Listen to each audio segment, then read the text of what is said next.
विधायक संजय सत्येन पाठक ने लोकार्पण भूमि पूजन के साथ दी अनेकों योजनाओं की सौगात। विजय राघवगढ़ विधायक संजय सत्येन पाठक द्वारा औद्योगिक नगरी कैमूर में राष्ट्रीय ध्वज स्तंभ क्षेत्र के पार्क में हाई स्ट्रेंथ वाटर फाउंटेन के साथ अन्य संरचनाओं के सौंदर्यीकरण कार्यों का लोकार्पण एवं कैमूर नगर के 15 वार्डों में सड़कों के लगभग 2 करोड़ रुपए से डामरीकरण व सीसी रोड पेवर ब्लॉक के निर्माण कार्य का भूमि पूजन किया गया। इस अवसर पर कैमूर नगर परिषद अध्यक्ष श्रीमती मनीषा अजय शर्मा, उपाध्यक्ष संतोष केवट, विजय राघवगढ़ नगर परिषद अध्यक्ष श्रीमती वसुधा मिश्रा, बरही नगर परिषद अध्यक्ष पीयूष अग्रवाल, जनपद अध्यक्ष श्रीमती सुधा कोल, जिला अध्यक्ष अल्पसंख्यक मोर्चा कटनी इंजीनियर नवाब खान सहित भाजपा पदाधिकारी एवं भारी संख्या में स्थानीय निवासियों की उपस्थिति रही। कार्यक्रम का संचालन स्वच्छता निरीक्षक पृथ्वीराज सिंह एवं आभार प्रदर्शन सीएमओ धर्मेंद्र शर्मा द्वारा किया गया। Bureau report RPKP India news, Vijay Raghavgarh. सम्मान पूर्वक स्वागत, वंदन और अभिनंदन करता हूँ। मैं भैया को बताना चाहता हूँ कि भैया आपके चहुओर विकास के बारे में अपने शब्दों को एक कोरे कागज पे बयान किया है मैंने, उसमें जो भी त्रुटियां हुई हों मुझे क्षमा करें।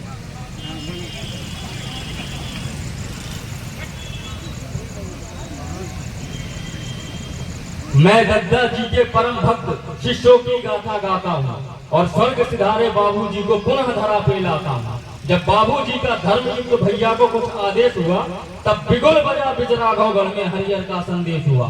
कुछ क्षणिक समय की खींचातानी में शब्दों के सार गए, फिर भाग्य उदय करने वाले बाबूजी स्वर्ग सिधार गए। ना जाने किस परम गति में अपने रथ को मोड़ दिया, खुद भगवत को प्राप्त हुए हम सबको अकेला छोड़ दिया। विजय राघवगढ़ की धर्म धरा पर सूर्य लालिमा छाई है, फिर पुनः धरा की बागडोर भैया के हाथों आई है। फिर धर्म ध्वजा ले हाथों में हरिहर का बिगुल बजा डाला, महानदी के पावन तट पर हरिहर तीर्थ बना डाला।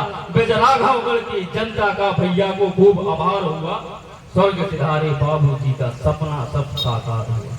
माता बहनों का प्यार मिला, सबने सम्मान जताया है। विजय राघवगढ़ की जनता ने भैया को फिर अपनाया है। अध्यक्ष श्री उपाध्यक्ष श्री चाचा जी ने सपनों को साकार किया। संतोष चाचा आपके बारे में, उपाध्यक्ष श्री चाचा जी ने सपनों को साकार किया। फिर परिषद के कुछ तथ्यों को सीएमओ सर ने स्वीकार किया। फिर विंध्याचल की तलहट पे वर्षों इतिहास रचा डाला, कैमूर धराक में भारत का ऊंचा झंडा लहरा डाला। भैया के पथ पे चले हैं जो उनका भी धन्यवाद होगा। इस गगनचुंबी भारत के झंडे का भी साधुवाद होगा। इस बंजर सी धरती को जिसने हरा भरा सा कर डाला, अध्यक्ष मनीषा भाभी ने जो रंग केसरी सा डाला, मैं इसी केसरी भगवे को चहुओर दिशा लहराता हूँ। मैं दद्दा जी के परम भक्त शिष्यों की गाथा गाता। धन्यवाद। जय हिंद, जय भारत। जोरदार स्वागत रचना माननीय अतिथि का आशीर्वाद श्री कुलदीप यादव जी को प्राप्त हुआ।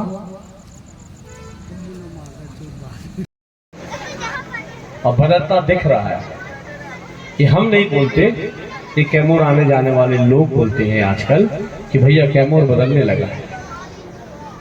सुंदर नगर बनाने की, सर्व सुविधा युक्त नगर बनाने के लिए मैं पूरी की पूरी परिषद को बहुत बहुत बधाई देता हूँ।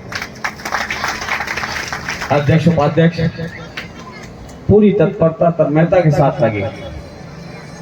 सीएमओ भी अपनी कसर नहीं छोड़ रहे। सीएमओ भी यंग ऊर्जावान अच्छी सोच वाले बने और हमारे कैमूर स्थित दोनों कंपनियां, चाहे वो ACC हो चाहे वो एवरेस्ट हो, इन लोगों का भी हर संभव सहयोग जो इनके हाथ में है वो तो तत्काल मिल जाता है, और जो इनको ऊपर से अप्रूवल लेना उसमें थोड़ा टाइम लगता है, लेकिन वो भी मिल जाता है। तो मैं ACC को भी और एवरेस्ट दोनों कंपनियों को यहाँ से आभार व्यक्त करता हूँ। उनके सहयोग से नगर के विकास में बहुत सारे काम हो, और आभार इस लालच में भी व्यक्त करता हूँ कि आगे भी और थोड़ी सी भूमियाँ दोनों कंपनियां अपनी देती रहेंगी तो हमारे नगर का और विकास होगा, क्योंकि दोनों कंपनियां नगर में ही कार्यरत है। इनके समस्त अधिकारी कर्मचारी गण भी इसी नगर में निवास करते हैं। अगर यहाँ अच्छा अस्पताल बनेगा तो सबके काम आएगा, अगर अच्छा पार्क बनेगा, गार्डन बनेगा, सबके काम आएगा, अच्छी जिम बनेगी, सबके काम आएगा, अच्छा सुविधा युक्त बस स्टैंड बनेगा, उनके भी अधिकारी कर्मचारियों काम आएगा, नगर के लोगों के भी काम आएगा। इसीलिए मैं दोनों कंपनी के एवरेस्ट के भी अधिकारियों वर्ग को, उनके मालिकों को और एसीसी के दोनों को धन्यवाद साधुवाद देता हूं, इस उम्मीद के साथ कि आगे भी आप लोगों का इसी प्रकार सहयोग रहेगा। और साथ ही साथ एवरेस्ट के जीएम को बुलाया नहीं क्या आज बॉम्बे में, इन दोनों के जीएम को जरूर बुलाया गया। दीक्षित जी भी नहीं है, अच्छा दोनों बाहर, क्योंकि मौके पे अगर होते तो ये अस्पताल के पीछे जो पार्क बन रहा है उसके पीछे हमें उससे 100 बाई 100 जगह और मिल जाती है अगर एवरेस्ट से, तो हम एक बड़ा स्विमिंग पूल बना देते तो लोगों के लिए मनोरंजन बस का साधन नहीं होता। स्विमिंग पूल बनाते सेमी ओलंपिक साइज का, कि यहाँ पे लड़के लड़कियां प्रैक्टिस करें और स्पोर्ट्स के क्षेत्र में आगे जाएं, स्विमिंग के क्षेत्र में आगे जाएं और स्विमिंग में अपना नाम। कैमूर में अच्छा स्टेडियम भी बनना चाहिए, उसके लिए जगह सुनिश्चित हो चुकी है, एक राशि भी आ गई है कि नहीं आई है, राशि नहीं आई है, तो अगर हमने बोल दी आ गई तो मान लो आ गई, अब चाहे जहां से लाओ। एक सर्व सुविधा युक्त स्टेडियम भी यहाँ पे, क्योंकि कैमूर में खिलाड़ियों की कमी नहीं, जहां जाओ भैया वेंडर कोर्ट बनवा दो, भैया ठेका दिला दो, भैया नौकरी लगा दो, भैया कॉन्ट्रैक्ट दिला दो।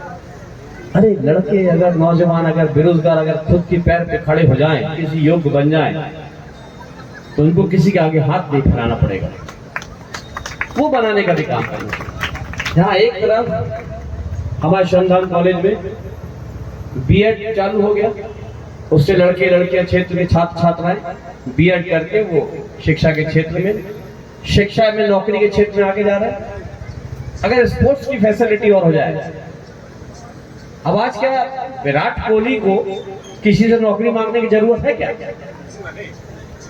बताओ क्या अभिनव बिंद्रा को कि सचिन तेंदुलकर बोल रहा है कि मैं वेंडर कोड बनवा दूं। सचिन तेंदुलकर तो जब 10वीं में था तब वो इंडिया का स्टार बन गया। ये बात भी नौजवानों को समझनी पड़ेगी, नौजवानों के माता पिता को भी समझनी पड़ेगी, क्योंकि कैमूर हमारे लिए कष्टदायी भी कभी कभी हो जाता है। जब मैं कैमूर के अभिभावकों को देखता हूँ, माता पिता को देखता हूँ, उनके मन के एक भाव रहते हैं, भैया हमने बहुत पढ़ा लिया, अच्छी स्कूल में पढ़ा लिया, अच्छे कॉलेज में पढ़ा लिया, बाहर भेज के पढ़ा लिया, ITI कर लिया, इंजीनियरिंग कर लिया, MBA कर लिया, कंप्यूटर और सॉफ्टवेयर इंजीनियरिंग के क्षेत्र में आगे, भैया कुछ कहीं नौकरी लगवा दो। मुझे तकलीफ होती है, पीड़ा होती है, पद निकलते हैं 2, 4, 10, 20, 100, 50, 200, 500 सरकारी नौकरियां लिमिटेड निकलती है, और लड़के लड़कियां, आजकल लड़कियां भी पीछे नहीं है, लड़कों से 2 कदम आ गई है, पढ़ लिख के इतनी लंबी तादाद में तैयार हो रहे हैं। तो तकलीफ होती है जब वो भटकते हैं काम के लिए। अगर खुद स्वयं योग्य बन जाएंगे तो उनको कोई संजय पाठक की जरूरत नहीं, कोई सरकार की जरूरत नहीं, किसी नेता किसी अधिकारी की जरूरत नहीं रहेगी, और जहां मौका मिले वहीं बढ़ना चाहिए आगे। ये नहीं कि अगर वेंडर कोड नहीं बना, कैमूर ACC कंपनी में हमको ठेका नहीं मिला तो हमारी जिंदगी तय खत्म, ऐसा नहीं सोचना है। हमको अपने आप को, अपनी सोच को बृहद करके रखना, बढ़ा के रखना है, और अपने बच्चों को जहां एक तरफ अच्छी शिक्षा दे रहे हो वहीं अन्य क्षेत्रों में भी आगे बढ़ाओ। बच्चों को खुल के जीने दो, उनको खुल के कहने दो, उनको खुल के बढ़ने दो। अगर वो चाहते हैं कि स्पोर्ट्स में आगे जाए, तो थोड़ी सी भी हमको लगे कि कला के क्षेत्र में आगे जा रहा है। आज मैं देखता हूँ वो जो कम हाइट की गाना गाती है, जो नेहा कक्कड़, नेहा कक्कड़ दिल्ली में सामान्य परिवार में जन्मी, दिल्ली में 10-12 हजार रुपए में वो देवी जागरण करती थी, जगराता। आज एक प्रोग्राम की 50 लाख 70 लाख 1 करोड़ रुपए लेती है। क्यों? क्योंकि उसका इंटरेस्ट गाने में था, उसमें आगे चली गई। जो जिस चीज में इंटरेस्ट है उसमें आगे। ये माता पिता भी नहीं, हम देखते हैं आजकल के पढ़ो पढ़ो पढ़ो प्राण लिए रहते हैं बच्चों को, ट्यूशन जाओ, कोचिंग जाओ, केवल पढ़ाई पढ़ाई पढ़ाई। थोड़ा बच्चों को खुल के अगर आगे बढ़ने दे तो ये बेरोजगारी की समस्या भी और कम हो सकती है। हम 140 करोड़ के लगभग हैं आज। अभी अगले 10 दिन में ओलंपिक शुरू होने वाला है। गोल्ड मेडल की बारी आती है तो कहीं चाइना, कहीं अमेरिका, कहीं हम 7वें, 8वें, 10वें, 11वें नंबर पे रहते हैं। और हमारे पास तरह से मुझे अपने घर परिवार के भविष्य की योजनाओं के लिए भी मुखिया के रूप में आपने मुझे सेवा का अवसर दिया है, तो मुझे आपके लिए हर तरीके से सोचना पड़ेगा। इस मंच में बैठा किसी व्यक्ति ने मेरे से आज ऑडिटोरियम नहीं मांगा, किसी ने नहीं मांगा कि ऑडिटोरियम चाहिए। मीडिया वाले पूछे क्या कर रहे हो, तो मैंने कहा आज इसका भूमि पूजन कर रहा हूं, अगली बार ऑडिटोरियम का करूंगा, स्टेडियम क्या करूंगा, यहां मैचेस करा। और आज आदरणीय मनीषा शर्मा जी, नगर पालिका अध्यक्ष, नगर पंचायत अध्यक्ष हमारी, इनने बोला कि संडे मार्केट में हमको एक रुकने की व्यवस्था, रैन बसेरा अच्छी क्वालिटी का रैन बसेरा का प्रोजेक्ट। मैं बैठे बैठे सोच रहा था, लोग मेरे को माला पहना रहे हैं, कोई गुलदस्ता पकड़ा रहा है, कोई कुछ बात हो रही है, मेरा दिमाग उस माला पे नहीं। हाँ, एक बार जरूर मन भटका, जब देशी गुलाब की माला गले में पड़ी तो बड़ी अच्छी सुगंध आई। आजकल नकली गुलाब बहुत आते हैं ना, देशी गुलाब की सुगंध आई। लेकिन बाकी समय में बैठे बैठे यही सोच रहा था कैमूर को क्या दिया जाए, और यही सोच रहा था कि कैमूर में रुकने के लिए एसीसी के ऊपर आश्रित है, एवरेस्ट के ऊपर आश्रित है। क्या अम्मू भैया ने कितने एक होटल बना दी, एक आधा भी अभी बारात घर बन गए, कोई अच्छी रुकने का इंतजाम नहीं है यहाँ पे, और इनने मांग लिया। मैं बैठे बैठे सोच रहा था कि कैमूर में प्रतिभाएं बहुत हैं, एक अच्छा स्टेडियम होना चाहिए, उसके लिए जमीन भी सुरक्षित करवाई है। ये नहीं, ये एवरेस्ट का तो अपन को फुटबॉल ग्राउंड बना रहे हैं, लेकिन बड़ा स्टेडियम में क्रिकेट का उस साइड है जहाँ पे अपन ITI लेके जा रहे हैं, हाँ बराबर के पीछे उस तरफ का, और एसीसी से लाइट मांग लेंगे, दे दो भाई, बच्चों के लिए सुविधाएं बना के दे दो। और मैं अपने कैमूर वालों से पूछता हूँ, बताओ और क्या चाहते हो। अस्पताल का भी विस्तार कर रहा हूँ। आदरणीय राजेश शुक्ला जी, उप मुख्यमंत्री जी से मैंने मांग की है, मुझे डॉक्टर मिलना कठिन होता है, आते नहीं है छोटी जगह पे। आदरणीय मोहन यादव जी, आज से 2 दिन पहले 1-to-1 बैठे विधायक के साथ,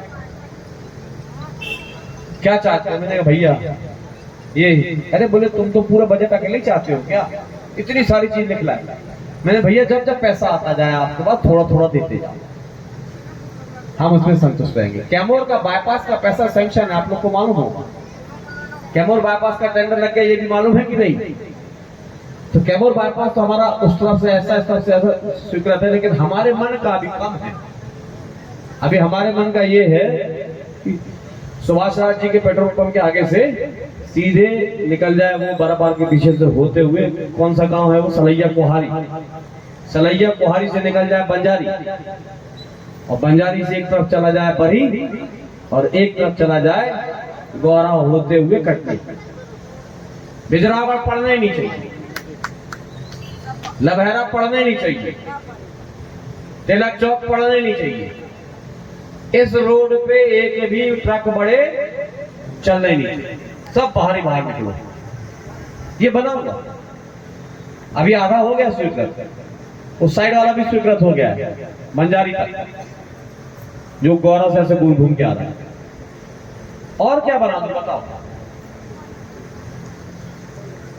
एक चीज और डाली थी मैंने प्रस्ताव पारित करके आज से 4 साल पहले, कि कैमूर से 2 बोगी चले और जुकही में जुड़ जाए इंटरसिटी, तो यहां से जबलपुर और नागपुर तक जाना लोगों के लिए आसान हो जाए। क्या हमने नहीं बोला कि पूरी ट्रेन चला दो, तुम 2 बोगी चला दो बस। 2 बोगी में यहां से लोग 150 सीटर बोगी हो, यहां से चली जाए जुकही में वो जुड़ जाए इंटरसिटी में, और इंटरसिटी से जबलपुर नागपुर तक जोड़ दिया जाए। क्योंकि यहाँ से बहुत पेशेंट जबलपुर जाते हैं, छात्र छात्राएं जबलपुर जाते हैं, वकील साथी जबलपुर जाते हैं, और बहुत से लोग पेशेंट भी और अन्य लोग भी नागपुर जाते हैं। तो मेरा ये था कि यहाँ से अगर जबलपुर चले गए तो फिर भोपाल भी इजी है, सब इजी है। तो ये मैंने आज से 4 साल पहले भी मांग रखी थी। अब इसमें थोड़ी और लगूंगा, थोड़ा कठिन है ये काम, क्योंकि रेलवे प्रॉफिट देखता है कि खाली बोगियां ना चले। अगर बोगी लगाई जाए यहाँ से तो फर के जाए, उनको बिजनेस चाहिए, व्यापार चाहिए। पता चला महीने में 2 दिन लोग जा रहे हैं और 20 दिन कोई जा ही नहीं रहा, तो बंद हो जाएगा। और दूसरा अभियान तो और चाह रहे हैं कि इसको, इस लाइन को ही आगे बढ़ा दिया जाए। अभी बहुत सारी चीजें दिमाग में हैं। अब मैं आप लोगों से पूछता हूं, बताओ भैया, बहुत दिनों बाद पाए हैं, आप लोग क्या चाहते हो? कैमूर में क्या चाहिए? और महानदी का पानी पहुंचने वाला है, आपको 12 महीना 24 घंटे पानी मिलेगा। पाइपलाइन बिछ गई है? काफी जगह बिछ गई, मेन भी आ गई, मेन लाइन भी आ गई, कुछ दिनों में चालू हो जाएगा और आपको कभी पानी की, पेयजल की समस्या यहाँ पे नहीं आएगी। बाईपास बना के छोड़ दूंगा, आधे से ज्यादा स्वीकृत है, थोड़ा बहुत बचा वही कर दूंगा। बस स्टैंड का पैसा स्वीकृत होकर आगे पड़ा हुआ है, अभी पैसा कम है, 75 लाख है, कम से कम 1.5 करोड़ रुपए उसमें और लगना है, वो भी कराता। एक चीज और करो, कोई जुगाड़ करके यहाँ पे एक अच्छा शॉपिंग कॉम्प्लेक्स बनाओ, और शॉपिंग कॉम्प्लेक्स के ऊपर बनाओ फूड कोर्ट। और फूड कोर्ट है ना, जहाँ पे दुनिया भर के खाने पीने का जुगाड़ हो, वो फूड कोर्ट बनाओ। उसी फूड कोर्ट के बाद मल्टीप्लेक्स भी डाल देता, यानी सिनेमा हॉल, तो पूरा ही हो जाएगा नगर तुम्हारा है। पंचायत हट जाएगा, नगर पंचायत की जगह फिर वो नगर की तरफ पड़ जाएगा। इसकी भी प्लानिंग करो। असंभव कुछ नहीं है, जो चाहोगे सब हो सकता है, बस ठान लो कि करना। एक अच्छे जीत के आ गया, उसकी भी भारतीय जनता पार्टी के प्रत्येक कार्यकर्ता को बधाई देता हूं। जहां आप लोगों ने इतिहास रखा कि आजादी के बाद पहली बार 29 की 29 लोकसभा सीट भारतीय जनता पार्टी जीत के आई। 163 विधायकों के साथ मध्य प्रदेश में हमने सरकार बनाई और केंद्र में 29 कमल के फूलों की माला सांसदों के रूप में हम लोगों ने नरेंद्र मोदी जी को भी देके और आदरणीय नरेंद्र मोदी जी के प्रधानमंत्री में गिलहरी की भूमिका निभाई। इसके लिए हमारे सारे भारतीय जनता पार्टी के कार्यकर्ताओं को बहुत बहुत अभिनंदन, स्वागत और वंदन करता हूँ, बधाई देता हूँ। धन्यवाद। पंजा हाथी घोड़ा साइकिल में काहे वोट का सत्यानाश करते हो अपनी? और उन वर्ग के लोगों से भी कहना चाहता हूं कि बार बार आप हमारे साथ तो रहते हो लेकिन वोट नहीं देते। लेकिन हम, चाहे प्रधानमंत्री आवास हो, चाहे उज्ज्वला की योजना हो, चाहे अन्य योजना हो, हम किसी योजना में आपको वंचित नहीं करते। आपके घर में भी कोई अगर बीमार पड़ता है तो आयुष्मान कार्ड से आपका भी इलाज कराते हैं। हम कभी जाति समाज के साथ भेदभाव नहीं रखते। हम जरूरतमंद देखते हैं, हम गरीब देखते हैं, हम पीड़ित देखते हैं, हम उसकी सेवा करते हैं। हमें नहीं देखते कि ब्राह्मण है, कि ठाकुर है, कि बनिया है, कि चौधरी है, कि पटेल है, कि काची है, कि गौड़ है, कि कोल है, कि मुसलमान है, कि कौन जाता है। जब हम काम करते हैं, जब हम सेवा करते हैं तो हम सबको देख के करते हैं। हम नगर का विकास करते हैं तो हम ये नहीं सोचते कि हमें भटिया मोहल्ला वाले कम वोट दिए क्योंकि वहां मुस्लिम बस्ती है तो वहां काम नहीं करेंगे। क्यों नहीं करेंगे? हम सब जगह काम करेंगे। कभी तो शर्म आएगी नहीं देने वालों को। हम अमरैया पार में मुस्लिम बस्ती, वहां के लोगों ने हमको कम वोट दिया, हम वहां काम नहीं करेंगे। क्यों नहीं करेंगे? हम वहां पे भी काम करेंगे। एक दिन उनको भी शर्म आएगी। आप बताओ यार, हम लोग संजू भैया को वोट नहीं देते, उसके बाद भी हमारे क्षेत्र का ध्यान रखते, अपने आप आगे तो कर देंगे। और सबसे बड़ी बात बताऊं, जो हमको वोट नहीं देता, मैं इसको मान लेता हूं कि इसमें शिक्षा की कमी, इसमें समझदारी की कमी, इसमें दूरदृष्टि की कमी, ये आंखों का अंधा है। अब बुरा लगा तो लग जाए, क्योंकि मैं निस्वार्थ भाव से काम करता हूं, नेतागिरी नहीं करता। जब निस्वार्थ भाव से बिना भेदभाव किए काम करता हूं। हमारे इसी चुनाव में कितने लोगों ने अनाप शनाप बका होगा, पैसा ना खर्च किया, कितने लोगों ने किया विरोध में पैसा खर्च, विरोध में मंच में उल्टा सीधा बका। लेकिन एक बोल दे कि बदले के भाव से मैं कार्य करता था, एक नहीं बोल पाएगा। यार हम जब तुमको सब देते हैं और बदले में 5 साल में एक बार आशीर्वाद मांगते हो, उसमें कमी ना रखो। आज से वोट मांग रहा हूं, ध्यान रखना सब कोई काम चाहे जितने करा लो, लेकिन वोट में कंजूसी बिल्कुल नहीं होना चाहिए। एक बार फिर से कैमूर को आज की सौगात के लिए बहुत बहुत बधाई देता हूँ, नगर वासियों को बधाई देता हूँ, शुभकामनाएं देता हूँ। ईश्वर से प्रार्थना करता हूँ कि आप सब सुखी रहें, स्वस्थ रहें, दीर्घायु रहें, संपन्न रहें। और आज आप सब जो बैठ के चैन से सांस ले रहे हैं ना, ईश्वर आपकी सांस हजारों साल तक बढ़ा के रखे। लेकिन उसके लिए आप भी कम से कम एक एक पौधा तो रोपो, एक एक पौधा तो लगाओ। ले ही नहीं रहे, दे कुछ नहीं रहे। जितने बैठे हो, जितनी सांस ले रहे हो ना, इन्हीं पेड़ पौधों से ले रहे हो। तो कम से कम 2, 4, 10 पेड़ आप भी लगा दो, अपनी बाड़ी पे लगा दो, अपने खेत पे लगा दो, खेत की मेड़ पे लगा दो। और कहूं जगह ना मिले तो सरकारी जमीन पे रोड के किनारे लगा दो, उसकी सेवा करके उसको थोड़ा बड़ा कर दो, बाद में वो फिर अपना बड़ा हो जाए। वृक्षारोपण सभी को करें। बारिश आ रही है, जल संरक्षण का भी काम होना चाहिए। इन पहाड़ों से इतना पानी आता है, बह बह के निकल जाता है। अगर इनको भी कहीं रोकने का इंतजाम हो जाए, जैसे इसको बना रहे हो, इसमें पानी लाने का नाली का जुगाड़ हो जाए और इसमें पानी भरना चालू हो जाए, थोड़ा गहरीकरण और करा दो। जमीन एसीसी की है, मैं एसीसी वालों से आग्रह कर लूंगा, तो ये जल संरक्षण के लिए बहुत अच्छा होता है। अगर इसको थोड़ा बड़ा करके अपन लोगों ने इस पूरे एरिया को और थोड़ा बड़ा कर लिया, 5 फुट पानी भर दिया, तो वाटर स्पोर्ट्स, बोटिंग क्लब वो भी हो जाएगा। एक तरफ जहाँ जल संरक्षण का काम होगा, वहीं नगर पंचायत को एक आय होने लगेगी कि नौका विहार वाले आएंगे, 20 रुपए की टिकट कटाएंगे, 25 रुपए की टिकट कटाएंगे, अपने बच्चों को घुमाएंगे। तो नगर पंचायत की आय भी होगी, नगर भी सुंदर दिखेगा, जल संरक्षण का भी काम होगा, भूमिगत जल भी बढ़ेगा। एक पंथ कई कार होंगे।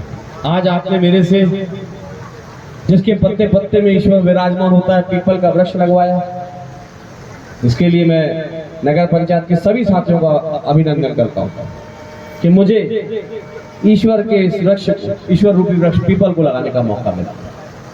अब मैं नगर पंचायत के अलावा जो आजू बाजू की नगर पंचायत के लोग भी बैठे हैं, जनपद के लोग भी बैठे हैं, अन्य राजनीतिक लोग भी बैठे हैं, उनसे एक आग्रह करूंगा कि जब भी मेरे से वृक्षारोपण कराइए, तीनों पेड़ एक साथ लगवाइए, पीपल, नीम और बरगद, त्रिवेणी, तीनों को जोड़ के लगवाओ।